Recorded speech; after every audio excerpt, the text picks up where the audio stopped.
Sebelum menonton, jangan lupa like, subscribe, dan tekan tombol lonceng. Selamat menyaksikan. Peningkatan keselamatan berlalu lintas pada perlintasan sebidang tidak dapat dilakukan secara sektoral, tetapi membutuhkan kerjasama, sinergi, dan kolaborasi lintas sektor dengan mengoptimalkan peran pemerintah daerah.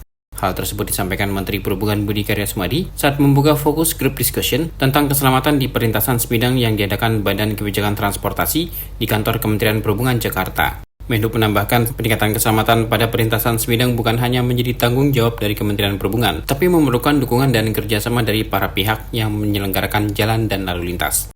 Menhub menambahkan sinergi dan kolaborasi lintas sektor untuk mencegah kecelakaan di perlintasan sebidang dapat dilakukan dengan berbagai cara. Menhub memberi contoh, Kemenhub memasang rambu-rambu lalu lintas di perlintasan sebidang dan melakukan perawatan permukaan perlintasan pada ruang manfaat jalan kereta api. Kemudian Kementerian PUPR membangun underpass atau flyover pada perlintasan jalan nasional.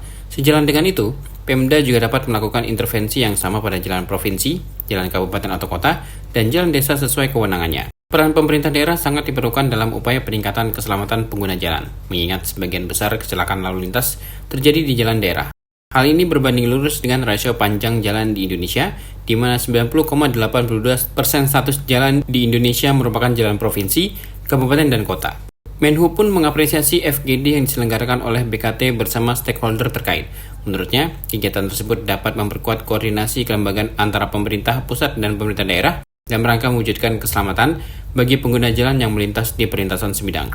Kepala BKT Robi Kurniawan mengatakan FGD mengambil tema implementasi Rencana Umum Nasional Keselamatan Lalu Lintas Angkutan Jalan dalam peningkatan keselamatan pengguna jalan pada perlintasan sebidang melalui penguatan peran pemerintah daerah. Pelaksanaan FGD bertujuan untuk mendapatkan gambaran komprehensif tentang kondisi, permasalahan, dan penanganan perlintasan sebidang di tanah air. Pelaksanaan FGD ini untuk mendapatkan gambaran terkait program kerja dan rencana aksi dari beberapa kementerian dan lembaga perihal penanganan di perlintasan sebidang. Dalam kesempatan ini juga turut dilaksanakan penandatanganan nota kesepahaman tentang sinergi tugas dan fungsi dalam peningkatan keamanan dan keselamatan perlintasan sebidang antara jalur kereta api dengan jalan. Penandatanganan dilakukan oleh Sekretaris Jenderal Kementerian Dalam Negeri Suhajar Diantoro, Dirjen Perkeretaapian Kemenhub Rizal Wasal, Ketua KNKT Suryanto Cahyono, Dirjen Bina Marga Kementerian PUPR Hedi Rahadian, dan Deputi Bidang Sarana Prasarana Kementerian PPN atau Bappenas Ervan Maksum. Tim Eljon Media melaporkan.